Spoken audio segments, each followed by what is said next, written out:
What if the thing you're holding on to the tightest is the very thing that's slowly destroying you? Not your enemies, not your circumstances, not the people who walked away, your own memories. The ones you replay at 3 a.m. when the world is quiet and your mind refuses to rest. The ones that make you smile for half a second and then sting like a cut that never fully closed. The ones you've carried so long, you've forgotten what it felt like to walk without them pressing against your chest. This is not just a story about a bird, this is a mirror, and I want you to stay with me until the end, because what you see in this mirror might be exactly what you needed to see today. Part 1. The Bird. Once upon a time, deep inside an ancient forest, there lived a little bird. She was small, but she was beautiful. Her feathers caught the morning light like scattered pieces of a rainbow. When she sang, the trees seemed to lean in and listen. When she flew, she moved through the air like she had been born from it. Effortless, joyful, free. But one day something changed. It started the way most things do, small and innocent. One morning, the bird watched a breathtaking sunrise paint the sky in shades of gold and orange. It was one of those moments that feels almost too perfect to be real. And the bird thought, I never want to forget this. So she found a smooth stone near the riverbank. She carved a small symbol into it, something that represented that sunrise, that feeling, that perfect moment. Then she placed the stone gently into a little pouch she had woven for herself, tied it around her body, and flew off into the day. It felt wonderful. That evening, a storm rolled in without warning and destroyed the nest she had spent weeks carefully building. She stood in the rain, staring at the broken pieces, and felt a hollow sadness settle deep in her chest. But then she thought, pain teaches. I should remember this too. She found another stone, carved her sorrow into it, placed it beside the sunrise, and somehow even the grief felt more manageable when it had a place to live outside of her chest, when it was contained, when it was held. This, she thought, is how I will remember who I am and everything I have lived through. Part 2. The weight you don't feel. At first days passed, then weeks, then months, and the habit grew stronger, the way habits always do when they bring us comfort. Every morning the bird would search for stones. The day she heard a beautiful song from a distant stranger, carved it, kept it. The day a fox stole her food, carved it, kept it. The day she found a hidden waterfall so perfect it looked like a dream, carved it, kept it. The day her closest friend flew away and never came back, carved it, kept it. Every joy, every loss, every moment of wonder or pain or confusion. Stone by stone the pouch grew heavier, and the bird felt rich. Look at everything I have lived, she would think. Look at everything I carry. This is my life, this is my wisdom. These stones are proof that I existed, that I felt, that I mattered. Other birds would see her and ask, "Why do you carry that heavy pouch?" And she would smile and say, "This is my story, everything I have ever seen and felt. I carry it so I never forget who I am." Most birds would nod politely and fly away, but some of them would look at her with an expression she never recognized. It was pity, she never noticed. Here is something nobody tells you about carrying weight. You don't feel it all at once. It happens so gradually, so quietly, that by the time you realize how heavy the load has become, you've already forgotten what it felt like to be light. That's exactly what happened to the bird. In the beginning, the pouch was small and the stones were few. She could still fly high, still move freely, still feel the wind beneath her wings the way she always had. The weight was barely there, just a gentle reminder of everything she had lived. But slowly, things shifted. She couldn't quite reach the highest branches anymore. She told herself it was the wind. She started arriving late to places she used to reach with ease. She told herself she had taken a longer route. She stopped joining the other birds on their long morning flights. She told herself she simply wasn't in the mood. But in the quiet, honest part of herself, the part she rarely visited, she knew the truth. The pouch was getting heavier. She was getting slower. And the life she had once lived so freely, soaring above the treetops, diving through clouds, riding warm currents across open skies, was beginning to feel like something from another life, something that belonged to a lighter version of herself, a version that felt very far away. Part 3. The Owl's Warning. It was a golden afternoon in late autumn when she met the owl. He was ancient, his feathers were the colour of bark and shadow. His eyes were deep amber, warm but sharp. The kind of eyes that didn't just look at you, they looked through you. He sat on the branch of an old oak tree, watching the world with the quiet patience of someone who had seen everything at least twice. The bird was walking along the forest floor. She hadn't been able to fly properly in days. The pouch was simply too heavy. When she looked up and found him watching her. "Little bird," the owl said, his voice slow and unhurried. "Why are you carrying that pouch?" The bird stopped. She looked up at him, and for just a moment, just a flash, she felt something uncomfortable, something close to shame, like a child caught doing something they knew somewhere deep down wasn't quite right. But she pushed it away quickly and stood up straighter. "This pouch," she said with quiet pride, "holds everything from my life, every joy and every sorrow, every beautiful moment and every painful lesson. It is my story, my proof that I have truly lived." The owl was silent for a long moment. Then he said gently, but with the weight of someone who means every word, "Then let me ask you something. Are you alive right now?" The bird blinked. "Of course I am." "Are you sure?" he asked. "Because from where I sit, I see a bird who cannot fly, a bird whose wings ache, a bird who spends her days staring down at a pouch full of yesterday, instead of looking up at a sky full of today."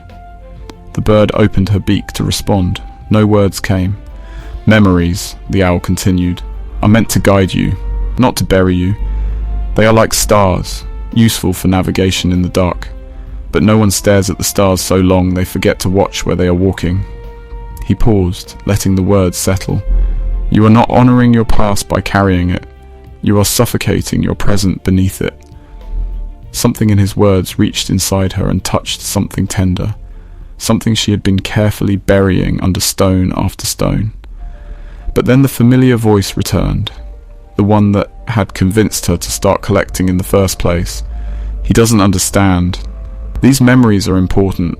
Letting go means forgetting, and forgetting means losing yourself."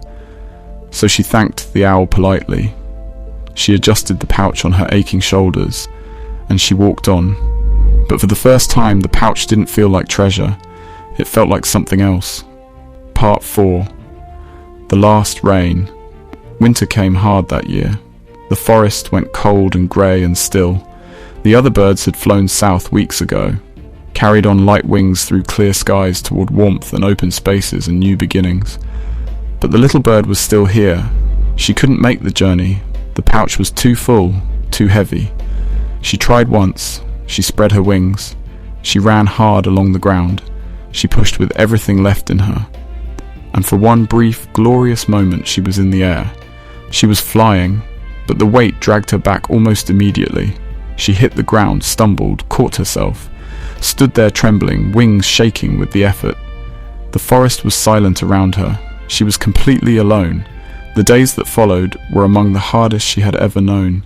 She dragged the pouch through frost and mud. She searched for food with wings too exhausted to lift her off the ground.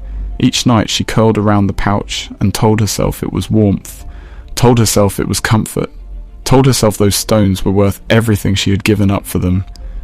But the truth, the cold, quiet truth, was that she was fading, not from hunger, not from cold, from the weight of everything she had refused to release. And then came the rain. It began as a soft grey drizzle, then it deepened, then it became a roar, sheets of cold water crashing through the bare branches, turning the earth to mud, filling the air with the smell of wet stone and old leaves. The bird pushed forward, one step, then another. The pouch dragged behind her, the stones shifting and clinking against each other. Every memory, every sunset, every sorrow. She had refused to surrender.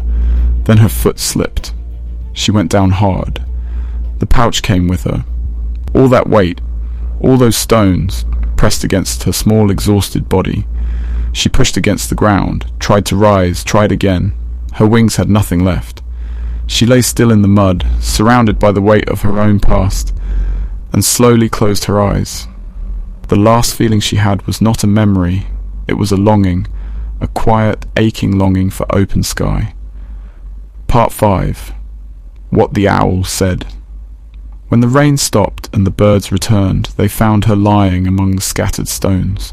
The pouch was torn open beside her, its contents spread across the wet earth. A mosaic of a life fully felt, but never quite fully lived. The owl came last. He landed quietly beside her. He looked at her for a long time without speaking, and when he finally did, his voice was barely above a whisper. She was not weak, he said.